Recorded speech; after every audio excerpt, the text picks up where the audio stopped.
मिल गई, इसलिए आप हर बात को समझते हैं।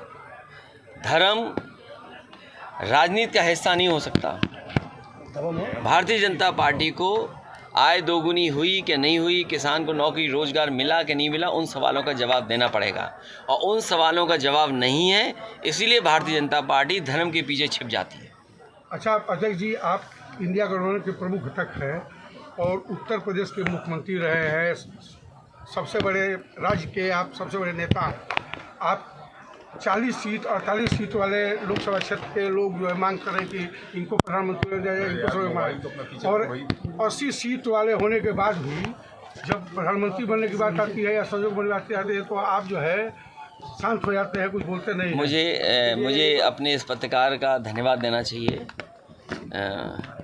हमारे लिए मुख्य है कि बीजेपी हारे, सवाल ये नहीं कि कौन किस पद पर बैठेगा। और आप तो बलिया के हैं, जहाँ से प्रधानमंत्री रहे हैं, तो आप इन बातों को सब समझते हो, गिनती की और परिस्थितियों को भी समझते हो कि कभी कभी कम वाले भी प्रधानमंत्री बनते हैं। तो मैंने उत्तर प्रदेश के युवाओं की आकांक्षाओं को आप पूरा करेंगे भविष्य में, प्रधानमंत्री अगर बनने की स्थिति आती है तो हमारा जो सपना रहा है, देखिए जो सपना समाजवादियों का रहा वो ये रहा कि पूर्वांचल का इलाका खुशहाली से जुड़ जाए। इसीलिए ये जो सड़क आपको पूर्वांचल की दी थी वो किसी के मांगने पर नहीं दी थी। नेताजी क्योंकि आजमगढ़ से चुनाव लड़ते थे, पूर्वांचल का हिस्सा उत्तर प्रदेश और दिल्ली से सीधा जुड़ जाए और यहाँ के हमारे किसानों के घर परिवार में खुशहाली आ जाए, इसलिए एक्सप्रेसवे दिया था। ये केवल सड़क नहीं मान के चल रहे थे हम, यहाँ पर मंडी अगर बनी होती और अगर सुविधाएं दी गई थी तो हमारे किसानों को लाभ पहुंचता। उत्तर प्रदेश के लोग तो ये जो सपना समाजवादियों ने देखा था, प्रधानमंत्री बने, और आज सपना है कि आप भी प्रधानमंत्री बने। देखिए ये समय और जगह नहीं है जिस पर चर्चा की जाए। कभी दोबारा बलिया आएंगे हम लोग। अच्छा सर, मेरठ में एक किसान ने आत्महत्या करने की कोशिश की है, पेट्रोल डालकर जो है आग लगाने की कोशिश की है, क्योंकि वन विभाग उसकी ज़मीन पर कुछ करने जा रहा था। क्या कहना चाहेंगे सर, किसानों की क्या स्थिति है प्रदेश के अंदर? बीजेपी के लोग ज़ीरो टॉलरेंस कहते हैं करप्शन के लिए। ये ज़ीरो टॉलरेंस उनका ज़ीरो हो गया है, और जब एसडीएम और अधिकारियों के कार्यालय न्याय नहीं दे रहे हैं तो मजबूरी में उसको आत्महत्या का रास्ता अपनाना पड़ा।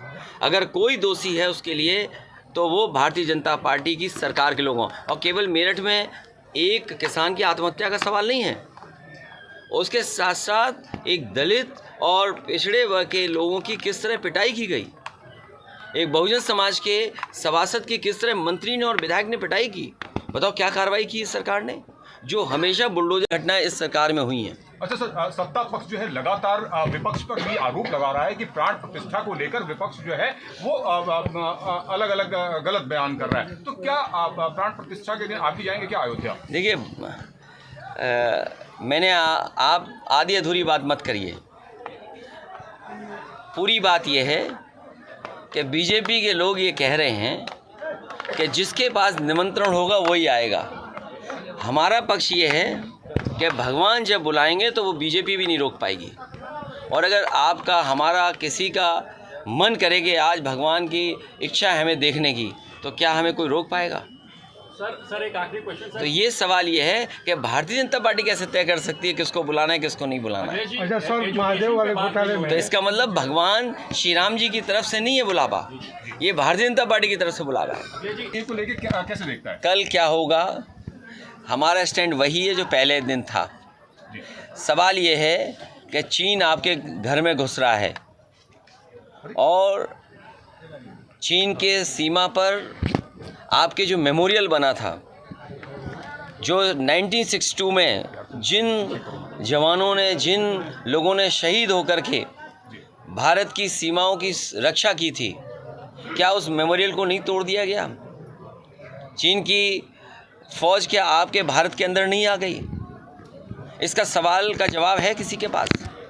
आप सीमाएं की सुरक्षा नहीं कर पा रहे हैं, आप सीए लाना चाहते हैं, आप अपने जवानों की रक्षा नहीं कर पा रहे हैं, और सरकार की गलती और कमी की वजह से सिविलियंस की जान जा रही है, तो कितना अविश्वास आपके प्रति पैदा हो रहा है। तो ये बड़े सवाल हैं, इसलिए आप उलझे मत। वही महंगाई, वही बेरोजगारी, और जो सपना दिखाया था कि किसानों की आय दोगुनी हो जाएगी, बलिया के किसानों की क्या आय दोगुनी हो गई? क्या यहाँ का नौजवान पक्की नौकरी पा रहा है? यहाँ तक गठबंधन का सवाल है, गठबंधन में पूरी जिम्मेदारी के साथ समाजवादी पार्टी साथ है।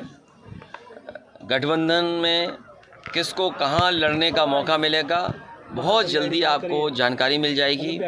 एक बात तो साफ है, न केवल उत्तर प्रदेश बल्कि देश की जनता भारतीय जनता पार्टी को हटाना चाहती है। विकसित भारत का नारा देकर के गांव-गांव वैन या गाड़ियां पहुंचा करके प्रधानों से उनके बजट का हिस्सा काट करके आप विकसित भारत का सपना पूरा नहीं कर सकते हैं। जो आपके घोषणा पत्र रहे, जो आपने संकल्प जनता के बीच में रखे, वो आखिरकार आधे अधूरे क्यों हैं? अगर विकसित भारत बने, क्या हमारे किसान की आय दोगुनी नहीं होगी? जो घर बैठा नौजवान है वो बेरोजगार है, उसको नौकरी या रोज़गार मिलेगा कि नहीं मिलेगा? और फिर हमारी सीमाएं कितनी असुरक्षित हो गई हैं। अभी हाल ही में आपने देखा होगा, परिवार के लोगों से मिलने जाना पड़े, 3 लोग सिविलियंस मारे गए थे, 8 घायल, शहीद किया नहीं गए रक्षा मंत्री जी। बीजेपी के नेतृत्व जो शहीद हुए उनके घर नहीं गए, वहाँ गए जो सिविलियंस मारे गए थे। सरकार की कमी या उस समय जो फैसले लिए उसकी कमी, लेकिन अग्निवीर जैसी व्यवस्था से कभी भी देश की सुरक्षा उतनी मजबूती से नहीं हो सकती है जितनी मजबूती से होनी चाहिए। तो सीमाओं का सवाल है, बेरोजगारी का सवाल है, महंगाई का सवाल है, और जो बड़े बड़े सपने दिखाए थे इन्वेस्टमेंट मीट के, आपके बलिया में चुनाव आ गया है तो हो सकता है सपना दिखा रहे हों, लेकिन ज़मीन पर कुछ नहीं पहुंचा होगा। अगर 40 लाख करोड़ का इन्वेस्टमेंट का सपना देखा है और मुख्यमंत्री जी ने विधानसभा में कहा हो, तो क्या बलिया का हिस्सा नहीं रहा होगा, या गाजीपुर का हिस्सा नहीं रहा होगा, या आपके बगल का जिला देवरिया उसका हिस्सा नहीं रहा होगा? आखिरकार 40 लाख करोड़ में ये आखिरी के हमारे पुराण उसी की जगह है, उसी के तहत न्याय मिले। अच्छा सर, महादेव वाले वाले मामले में भूपेश बघेल के खिलाफ जो है चार्जशीट हुआ है, क्या कहेंगे? आप क्या बातें कर रहे हो?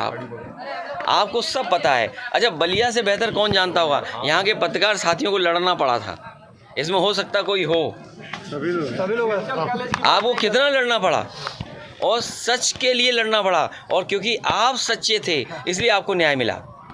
ये बात सहमत है ना आप? तो ये बीजेपी के लोग किसी को भी फंसा सकते हैं। जब आपको नहीं छोड़ रहे हैं तो किसी भी लीडर को कहीं भी फंसाया जा सकता है। अरे ऐसो आप रख लीजिए अपना, तो क्या करेगा ऐसो आपका? अच्छा सर, अंत में सिर्फ एक सवाल, जिस तरीके से लोकसभा चुनाव नजदीक आ रहा है, स्वामी प्रसाद मौर्य लगातार विवादित बयान देते हैं। कई बार आप उनका समर्थन करते हैं, कई बार आप उनको नसीहत भी देते दिखाई दिए। तो क्या स्वामी प्रसाद मौर्य के सनातन और हिंदू धर्म को लेकर बयानों से समाजवादी पार्टी को फायदा होगा या नुकसान होगा? देखिए, सवाल फ़ायदा और नुकसान का नहीं है। कुछ चीज़ें बहुत पुरानी हैं, उनको कुरेदना नहीं चाहिए। और फिर सज़ा की बात हो तो आपको याद होगा डिप्टी सीएम जो उत्तर प्रदेश के थे, उन्होंने टेस्ट ट्यूब के बेबी किसको कहा था? टेस्ट ट्यूब बेबी किसको कहा था? इसी तरह एक और नेता थे, उन्होंने क्या भाषा इस्तेमाल की थी भगवान के बारे में? और फिर एक और नेता थे, वो क्या कहते थे? चल सन्यासी। उसकी अगली लाइन आप जानते हो क्या है? तो सोचिए आप, तो अगर उनके खिलाफ बीजेपी कार्रवाई नहीं कर रही है, उनके साथ गले में गला हाथ रख करके उनको बढ़ावा दे रही है, उनका सम्मान कर रही है, तो आप दूसरों से क्या उम्मीद करोगे आप? अच्छा सर, आखिरी क्वेश्चन, इंडिया गठबंधन सीट शेयरिंग कब तक खत्म हो जाएगा? बहुत जल्दी, और समाजवादी पार्टी तय कर देगी बहुत जल्दी। समाजवादी पार्टी और दलों को भी साथ लेकर के बहुत जल्दी फैसला ले लेंगे। अभी सूर्य को उत्तरायण में आने दो, सूर्य को उत्तरायण में आते ही सब फैसले हो जाएंगे। अच्छा, अंत में सिर्फ एक सवाल, समाजवादी पार्टी किस तरीके के नेताओं को लोकसभा चुनाव में टिकट दे सकती है? उनकी प्राथमिकता क्या रहेगी, क्या आधार रहेगा? जो अच्छे हों, जो ज़मीनी नेता हों, समीकरण में फिट हों, थोड़े मजबूत हों, वो चुनाव लड़ेंगे। ठीक है, thank you sir, thank you.